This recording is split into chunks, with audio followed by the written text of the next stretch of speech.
Hello. Thank you for coming to the second viewing of my videos, Welcoming the Baby from Womb to Room.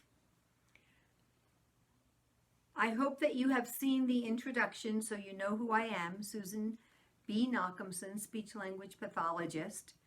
But long before I was Susan B. Nachemson, speech pathologist, I was just a new mom. And I had a new baby. And my baby had just been born like your baby, after being all folded up in physiological flexion inside the womb, where my baby, first baby was a he, so I'll say he. This might be a she. He was a little embryo this big, floating around with lots of room. And as the arms grew bigger and the hands grew bigger and the feet and legs grew bigger and the torso elongated and the head got bigger, this is how the room in the womb looked. And the baby had no more room to kick around and float. And many of you probably experienced an elbow jutting out or a foot stretching out, until finally the beginning contractions came and the baby was pushed out of the womb into the room and was elongated and able to stretch out. But as you noticed, baby didn't just stretch out like this little dolly baby. The baby stayed in physiological flexion, not totally, but little bits at a time, little by little, starting to open up. And when the baby was on the tummy, the little knees were up and the little arms were bent. And this is the beginning, in the hold like this, of tummy time. When we hold our babies like this and baby has hands against us, and they push the hands to move the head, this gets exercised. And that's what we want. We want the baby to be able to push their arms down into a surface as much as possible to move their little heads up and back and forth to get the strongest tongue base possible, to get the strongest sucking tongue function possible. So let's go back to the folded up baby. Here's baby coming out of the womb, into the room, onto a surface, into the air, coming from water, nice and warm, into all different temperatures air. And it's very easy to start stroking a baby. I think it's very natural for parents to just start giving their baby body work, just touching the baby. But if you want to do it in a more organized, formal fashion, you can actually just start at the head, and you can just take the head in your hands and squeeze the baby's head nice and gently. And in order for you to learn how to do it to yourselves. All the parents, all the grandparents, all the relatives, all the people handling the baby, it would do them well to touch their heads, push their fingertips in. You see how my fingertips are along the cranial central suture? Well, we all have that. And you can feel some people love a deep touch. Some people like a light touch. Some people like gentle tapping. So check out what you like and just understand your baby has your genetic components if it does, and may just like what you like. And you can just come around and down and just give input. You can follow the baby's breathing. You can hold it and see the breath. And when the breath lets go, you can push deeper. And when the breath lets up, you just wait. And then you can push deeper again. And when the breath lets up, you move your fingers and then push a little in. Very slowly, very gently. And if the baby starts getting a little restless, then you change it. You do something else. You don't want the baby to get restless and miserable and have to wait for you. So just change your touch. That touch that I just showed you is very much, that is shiatsu. That's what shiatsu is. You just touch points, significant points in the body, and follow the breath. And it gives a very, very uplifting, releasing sensation to those who like it. If you don't like it, don't do it. That's the best rule of thumb. And if you want to think about what myofascial release is, while you're holding here at the shoulders, you can, on one side, you can just gently slide your fingers. While you hold one side, you slide your hand, the side of your hand, or your fingers, and just follow the skin, and just let that fascia that surrounds the muscles of the body feel a releasing so that it can stretch out as much as it can. Fascia is not very flexible, and it likes to take the shape of a muscle if the muscle stays in one position too long. But it can be gently eased out if you just let your hands slide down the skin. And then you can go on the other side. And you want the baby's head to be resting on you. You always want the baby to be supported. You can even put the baby on the side and just stretch and slide your hand down the body.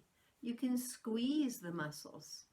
You can, with your partner, you can experiment squeezing each other's muscles nice and gently and firmly. And when you come down the back, you stay to one side of the vertebrae. You don't put your finger on top of the vertebrae. Just stay to one side.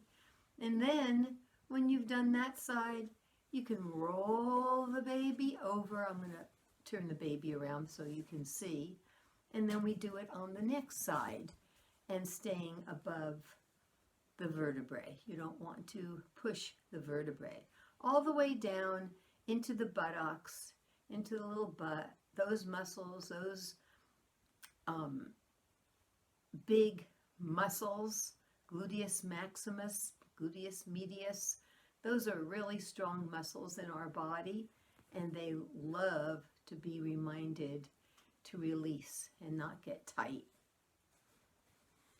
Just gentle squeezing. And you can turn the baby on the back, and you can take its legs and bend them and squish them and do little bicycle runnings, and you can do legs together and one leg and another leg, and you can take the arms. And when you want to stretch the arms, you want to put a little bit of support under the shoulder blades to then help the arms go way up, stretch the baby, and come down. And then you can stretch the baby. And then you can do this, stretch the baby. And you can do one side at a time. You can put one hand on top of the baby and one hand stretch the baby. And you push the lower leg down while you pull the arm up on the same side. And then you switch and you do the same thing on the other side. Stretch the baby. And then you can just play with the baby. And you look at the baby and you say, "Hey baby, do you like that? Is that fun?" And you can bring the baby up and give the baby a kiss. And know that you have given the baby a lot of squeezes and snuggles and ability to be able to stretch out all of the muscles to the most that the baby wants to stretch. And it's really nice. And then as you see, you can put your baby on your chest, and the baby's hands will be folded up. This dolly isn't a real baby, so we have to help it along. And then you can hold the baby, and the baby can push against you. So for those of you who like baby carriers, if you use a baby carrier tummy to tummy, then your baby will always have an opportunity to do the pushing and the tummy time. And when you take your baby out of this position and you want to then put the baby into tummy time on a surface, just think about how it felt for the baby against your body. Some of us have more padding on our bodies than others, and some of us have less padding. But whatever you have, when you want to put baby onto the floor or onto a bed surface, and you don't want to leave the baby alone unless it does, if it's moving at all. If the baby is very, very tiny, you can trust a little bit leaving it on a bed, but I wouldn't walk out of the room. But you want the baby to be able to come over and get its hands up and be able to push down into the surface and bring its little head up and turn it and lay down and push the hands down in again so that the head can come up and turn this way. And just if you do this yourself and you push against something with your hands, you will feel how involved this muscle gets. The minute I push, I can feel my tongue base working. And what we want is a strong tongue base so that when baby goes to eat, whether you're breastfeeding or bottle feeding, that little tongue kicks into action. And when my babies were born in the 1960s, we all put our babies on their tummies to sleep. But nobody does that anymore because of sudden infant death syndrome. And we don't want babies to lose their air because some of them have trouble moving. But we want to give them the opportunity to do as much moving by pushing into a surface.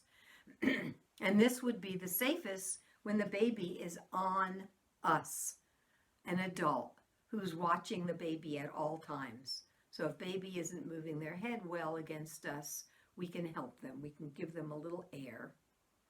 And the most important thing is to enjoy it, have fun. If baby doesn't like the touch, you change it. You go lighter if you're doing a deeper touch and the baby's wiggling and doesn't look like it wants anymore. And you lighten up and see. If the baby doesn't like that, you can try tapping. And if the baby doesn't like that, you can try squeezing, gentle squeezing. And if the baby doesn't like that, you can go deeper squeezing. And whatever the baby likes, you can even just pick up the baby and squeeze the baby here. You don't have to put the baby on a surface. You and the baby figure out what works for both of you while you're allowing baby to learn how to stretch into its basic muscle and joint function and sensory, because you don't know how the baby likes touch.